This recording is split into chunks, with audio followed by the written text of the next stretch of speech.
hello आ पठे छो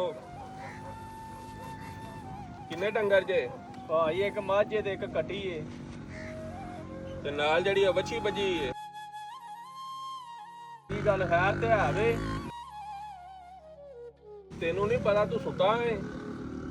मझां नू tax लग गए है ਉਹ ਕਿਹੜਾ ਟੈਕਸ ਲੱਗ ਗਿਆ ਮੱਝਾਂ ਉਹ ਤੈਨੂੰ ਹੋਸ਼ ਹੈ ਕਿ ਨਹੀਂ ਹੈ ਡੰਗਰਾਂ ਨੂੰ ਪੱਠੇ ਪਾ ਪਾ ਕੇ ਆ ਜਿਹੜੀਆਂ ਮੱਝਾਂ ਗੋਇਆ ਕਰਦੀਆਂ ਨੇ ਉਹਨਾਂ ਨੂੰ ਟੈਕਸ 30 ਰੁਪਏ ਪੈਸੇ ਕੱਢ ਉਹ ਬਹੁਤੀ ਬਹਿਸ ਨਾ ਕਰ ਜਲਦੀ ਕਰ ਪੈਸੇ ਕੱਢ ਇੰਨਾ ਟਾਈਮ ਨਹੀਂ ਹੈ ਮੈਂ ਹੋਰ ਵੀ ਕਿਧਰੇ ਜਾਣਾ ਹੈ ਕੀ ਗੱਲ ਹੈ ਪੁੱਤਰ ਖੈਰ ਹੈ ਨਾ ਰੌਲਾ ਪਏ ਬਾਬਾ ਕਰਨ ਦੀ ਨਾ ਇਹਨੇ ਅੱਜ ਨਵੀਂ ਆ ਕੇ ਗੱਲ ਸਾਨੂੰ ਸੁਣਾ ਛੱਡੀ ਏ ਕਿਹੜੀ ਆਂਦਾ ਮੱਝਾਂ ਨੂੰ ਟੈਕਸ ਲੱਗ ਗਿਆ ਟੈਕਸ ਹਾਂ ਕਾਹਦਾ ਟੈਕਸ ਇਹਨੂੰ ਪਤਾ ਹੋਵੇ ਹਾਂਜੀ ਬਾਬੂ ਜੀ ਕਿੱਧਰ ਦੱਸਣੇ ਆ ਬਾਬਾ ਜੀ ਤੁਸੀਂ ਕਿੱਧਰੋਂ ਆਏ ਹੋ ਤੁਹਾਡਾ ਡੇਰਾ ਕਿਹੜਾ ਹੈ ਮੇਰਾ ਆਹ ਡੇਰਾ ਸਾਹਮਣੇ ਕਿੰਨੀਆਂ ਮੱਝਾਂ ਜੇ 3 ਮੱਝਾਂ ਨੇ ਤਿੰਨ ਲਿਆਓ 90 ਰੁਪਏ ਕੱਢੋ ਤੁਸੀਂ ਵੀ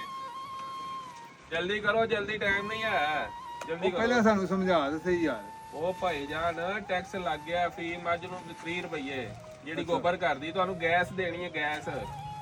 ਫ੍ਰੀ ਗੈਸ ਗੋਇਆ ਸਾਡੇ ਕੋਲੋਂ ਲੈ ਕੇ ਫਿਰ ਗੈਸ ਦੇਣੀ ਹਾਂਜੀ ਲਿਆਓ ਜਲਦੀ ਕਰੋ ਮੇਰੇ ਭਾਈ ਉਹ ਸਲਾਹ ਨਾ ਕਰੋ ਕੱਢੋ ਕੱਢੋ ਯਾਰ ਜਲਦੀ ਕਰੋ ਜਾਵੇ ਬਾਬਾ ਜਲਦੀ ਕਰ ਕੱਢੋ ਯਾਰ ਜਲਦੀ ਕਰੋ ਅੱਛਾ ਇੱਕ ਮੱਝ ਦੇ 30 ਰੁਪਏ ਹਾਂਜੀ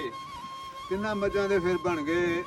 90 ਰੁਪਏ 90 ਰੁਪਏ ਲਿਆਓ ਲਿਆਓ ਤੇ ਮੇਰੀ ਮੱਝ ਦੇ 30 ਰੁਪਏ ਨੇ ਫਿਰ ਆਹੋ ਤੇ ਉਹ ਕੱਟੀ ਕਿੱਥੇ ਖੜਨੀ ਆ ਖਲੋਏ ਤੇ ਨਾ ਮੈਂ ਕਰਨਾ ਹਿਸਾਬ 10 ਰੁਪਏ ਦੇ ਫੜਾ ਆ ਲੈ ਫੜ ਤੇ ਕੱਟੀ ਦੇ ਪੈਸੇ ਕਿੰਨੇ ਦੇਣੇ ਨੇ ਕੱਟੀ ਦਾ ਕੀ ਟੈਕਸ ਏ ਉਹ ਭਾਈ ਉਹਦਾ ਕਾਹਦਾ ਟੈਕਸ ਸੀ ਉਹਦੇ 24 ਘੰਟਿਆਂ 'ਚ ਇੱਕ ਵਾਰੀ ਗੋਇਆ ਕਰਦੀ ਏ ਜੇ ਤੂੰ ਉਹਦਾ ਟੈਕਸ ਵੀ ਲੈਣਾ ਤਾਂ ਅਸੀਂ ਪੈਂਪਰ ਲਾ ਲੈਨੇ ਆ ਉਹਨੂੰ ਉਹ ਭਾਈ ਬਹੁਤੀਆਂ ਗੱਲਾਂ ਨਾ ਸੁਣਾ ਅਸਾਂ ਗਵਰਨਮੈਂਟ ਦੇ ਖਜ਼ਾਨੇ 'ਚ ਪੈਸੇ ਜਮ੍ਹਾਂ ਕਰਾਣੇ ਨੇ ਜਲਦੀ ਕੱਢ ਉਹ ਭਾਈ ਜਿਹੜੇ ਮੇਰੇ ਕੋਲ ਆ ਸਨ ਮੈਂ ਤੈਨੂੰ ਦੇ ਛੜੇ ਨੇ ਟੈਕਸ ਕਰਾਣਾ ਗਵਰਨਮੈਂਟ ਦੇ ਖਜ਼ਾਨੇ 'ਚ ਜਮਾ ਜੇ ਬਹੁਤੀ ਗੱਲ ਹੈ ਤੇ ਚੱਲ ਜਰਾ ਖਲੋ ਮੈਂ ਤੈਨੂੰ ਲਿਆ ਦਿੰਦਾ ਸਬਰ ਕਰ ਇਹਦਾ ਨਾਮ ਕਰ ਲੈ ਨਾਲ ਜਿਹੜਾ ਗਵਰਨਮੈਂਟ ਦੇ ਖਜ਼ਾਨੇ ਜਾ ਕੇ ਟੈਕਸ ਜਮਾ ਕਰਾਣਾ ਨਾ ਇਹਦਾ ਅੱਜ ਹੱਲ ਕਰਦਾ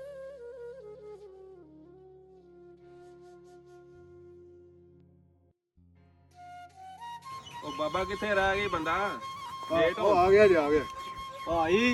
ਤੁਹਾਨੂੰ ਮਾਝ ਦਾ ਟੈਕਸ ਦੇ ਛੜਿਆ ਨਾ ਹਾਂਜੀ ਤੇ ਆ ਇੱਕ ਕੱਟੀ ਦਾ ਟੈਕਸ ਉੱਪਰ ਜਾ ਕੇ ਨਾ ਉੱਥੇ ਜਮਾ ਕਰਾ ਦੇ ਖਜ਼ਾਨੇ 'ਚ ਤੇ ਨਿਕਲਦਾ ਆ ਮੇਰਾ ਵੀਰ ਅਸਾਂ ਮੱਝਾਂ ਨੂੰ ਪੱਠੇ ਵੀ ਪਾਣੇ ਨੇ ਚੱਲ ਉਹ ਗੱਲ ਤਾਂ ਉਹ ਸੁਣ ਚੱਲ ਵਿੱਚ ਬੋ ਚੱਲ ਨਿਕਲ ਚੱਲ